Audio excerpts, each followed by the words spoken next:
ये फिर से फ्रेश वोटर लिस्ट ये जो है बनाएंगे केवल मात्र 25 दिनों के अंदर। ये इम्पॉसिबल है। 8 करोड़ लोगों का आप डोर टू डोर कैसे जाओगे? ये पूरी तरीके से साजिश है। और जब आखिरी बार ये हुआ था तो लगभग 2 साल लगे थे इस प्रक्रिया को पूरा करने में, तो ये 25 दिन में कैसे प्रक्रिया पूरी कर लेंगे? ये नीतीश जी को डर हुआ, भाजपा को डर हुआ कि ये चुनाव हार रहे हैं, तो गरीब, पिछड़ों, दलितों, बहुसंख्यकों का वोट काटो, अल्पसंख्यकों का वोट काटो और जो है साजिश के तहत चुनाव जीतो। बीजेपी जब जब हारती है तब तब ऐसे ऐसे कॉन्स्टिट्यूशनल इंस्टीट्यूशंस को आगे किया जाता है और उस इंस्टीट्यूशन में आरएसएस के लोगों को बैठा करके ये पूरी तरीके से हमारे संविधान और लोकतंत्र के खिलाफ है। देखिए, अचानक से ये कदम उठाया गया है। पहले ये इलेक्शन कमीशन के शेड्यूल में नहीं था और इतना बड़ा कदम उठाया गया है, हमको याद भी नहीं है कि आखिरी बार इतना बड़ा कदम कब उठाया गया। और ये फिर से फ्रेश वोटर लिस्ट ये जो है बनाएंगे केवल मात्र 25 दिनों के अंदर। ये इम्पॉसिबल है। 8 करोड़ लोगों का आप डोर टू डोर कैसे जाओगे? आप डॉक्यूमेंट्स ऐसे मांगे जा रहे हैं जो गरीबों के पास है ही नहीं। और सबसे पहली बात, ये बाढ़ से हमारा बिहार 73% क्षेत्र जो है वो डूबा रहता है, ग्रसित रहता है, त्रस्त रहता है। लोग अपना जान माल बचाएगा कि इलेक्शन कमीशन को डॉक्यूमेंट उपलब्ध कराएगा, और वो भी ऐसे डॉक्यूमेंट जहां आपको आधार की मान्यता नहीं है, ना मनरेगा कार्ड की मान्यता है। आपको प्रमाणित करना पड़ेगा, अपने माँ बाप का बर्थ सर्टिफिकेट भी देना पड़ेगा। कितने हमारे माता पिता जो गरीब है उनका बर्थ सर्टिफिकेट है, कहाँ से लाएंगे वो लोग? ये पूरी तरीके से साजिश है। और जब आखिरी बार ये हुआ था तो लगभग 2 साल लगे थे इस प्रक्रिया को पूरा करने में, तो ये 25 दिन में कैसे प्रक्रिया पूरी कर लेंगे? ये साजिश की बू है। ये नीतीश जी को डर हुआ, भाजपा को डर हुआ कि ये चुनाव हार रहे हैं, तो गरीब, पिछड़ों, दलितों, बहुसंख्यकों का वोट काटो, अल्पसंख्यकों का वोट काटो और जो है साजिश के तहत चुनाव जीतो। अभी ये लोकतंत्र में, संविधान में गरीबों को एक ही अधिकार है, वोट का। वो भी वोट का अधिकार ये छीनना चाहते हैं। वोट का राज मतलब छोट का राज, ये अधिकार को ये लोग छीनना चाहते हैं। अभी वोट का अधिकार, वोटिंग का राइट छीनेंगे, बाद में पेंशन छीनेंगे, उसके बाद में राशन छीनेंगे। ये लोगों का एजेंडा साफ दिखाता है कि बड़ी साजिश है, बू आ रही है। और ये नीतीश कुमार जी और मोदी जी मिलकर के गरीबों का काट रहे हैं वोटर लिस्ट से नाम। ये अन्याय है, इस अन्याय को हम लोग सहने वाले नहीं है। महाराष्ट्र में भी देखा गया था, आप विपक्ष ने उठाया था सवाल कि ये जो इलेक्शन कमीशन है वो जो वोटर लिस्ट बनता है उसमें खेला हुआ था। बहुत गरीब ऐसे हैं जिनका आधार कार्ड भी नहीं बना हुआ है, लेकिन आधार कार्ड भी इसमें मान्यता में नहीं है। अभी कुछ दिन पहले ही इलेक्शन कमीशन आधार कार्ड को लिंक कर रही थी ताकि डुप्लीकेसी ना हो लिस्ट में, तो इसमें आप क्यों आधार कार्ड को नहीं इंक्लूड किए? पहला सवाल। ये अन्याय हो रहा है। तो आपको शक है कि कहीं ना कहीं ये सब जो हो रहा है कहीं ना कहीं चुनाव को हैम्पर? बीजेपी जब जब हारती है तब तब ऐसे ऐसे कॉन्स्टिट्यूशनल इंस्टीट्यूशंस को आगे किया जाता है और उस इंस्टीट्यूशन में आरएसएस के लोगों को बैठा करके ये पूरी तरीके से हमारे संविधान और लोकतंत्र के खिलाफ है। एक और सवाल, आज जिस तरीके से आरएसएस के एक बड़े नेता ने कहा कि कुछ शब्द हैं दो, उसको ये लोग संविधान विरोधी लोग, आरएसएस वाले लोग जो अंग्रेज के चमचे, जिनका कोई योगदान नहीं इस देश की आजादी में, एक बार छू के तो दिखाए लोग संविधान, ये हटा करके तो दिखाए। आप प्रिएम्बल्स में से सोशलिस्ट शब्द हटा दीजिएगा, आप सेक्युलर शब्द हटा दीजिएगा। यही इनका असली एजेंडा है।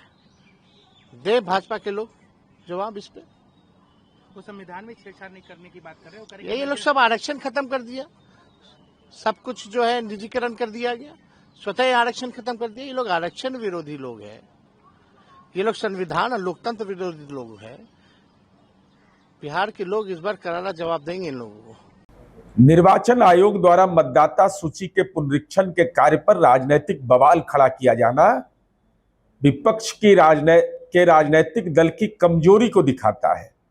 जब चुनाव आयोग ने यह स्पष्ट निर्देश दिया कि बूथ लेवल एजेंट को आपको अपॉइंट करना है, तो बूथ लेवल ऑफिसर के साथ साथ बूथ लेवल एजेंट की भी जिम्मेवारी होती है, जो राजनीतिक दल के कार्यकर्ता है।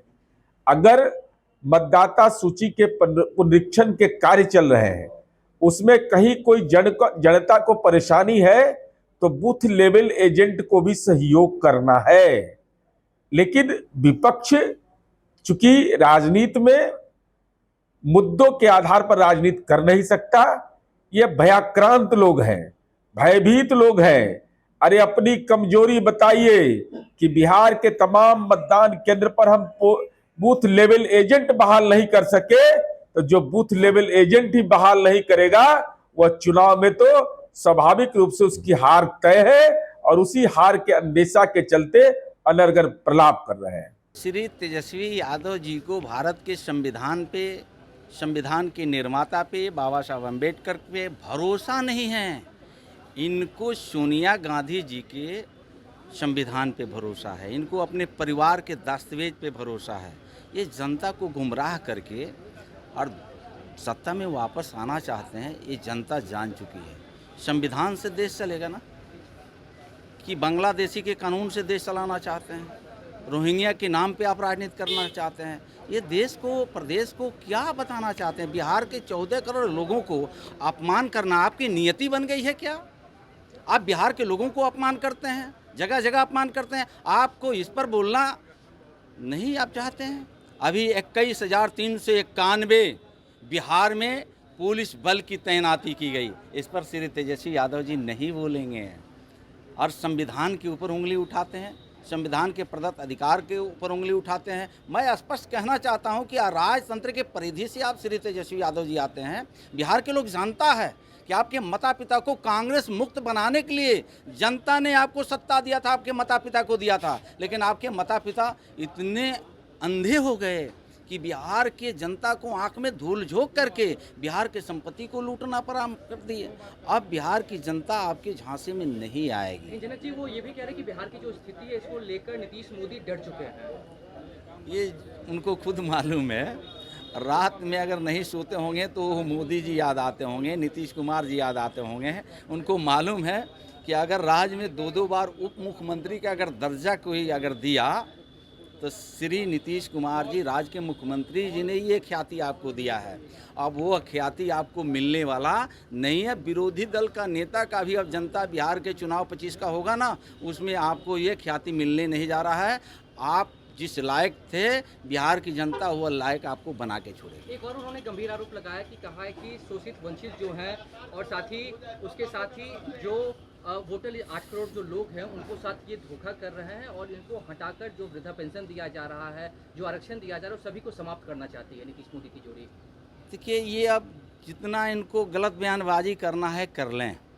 श्री लालू प्रसाद यादव जी की जब सरकार चलती थी, इनकी माता श्री राबड़ी जी की सरकार चलती थी, उस समय 100 रुपया वृद्धा पेंशन मिलता था, साल का 1200 रुपया होता था। और जब वो गरीब गुरबे दलित महादलित परिवार के माताएं और बहनें दादी जब जाती थी, तो इनके माता पिता के कुशासन में ठेपा लगा करके 1200 जगह पर 600 रुपया दिया जाता था, और डंडे के बल पर ब्लॉक से वो गरीब गुरबों को भगाया जाता था। धन्य है बिहार की जनता, धन्य है देश की जनता कि देश के यशस्वी प्रधानमंत्री नरेंद्र मोदी जी, राज्य का नेता नीतीश कुमार जी के नेतृत्व में आज 400 नहीं, आज 1100 रुपया दे करके और डीबीटी के माध्यम से उन गरीब माताओं और बहनों के खाते में डाला जाता है। गरीब को मालूम है कि गरीब के रहनुमाई नीतीश जी करते हैं, मोदी जी करते हैं। आप माता पिता के कुशासन को फिर वापस लाना चाहते हैं, जनता आने नहीं देगी।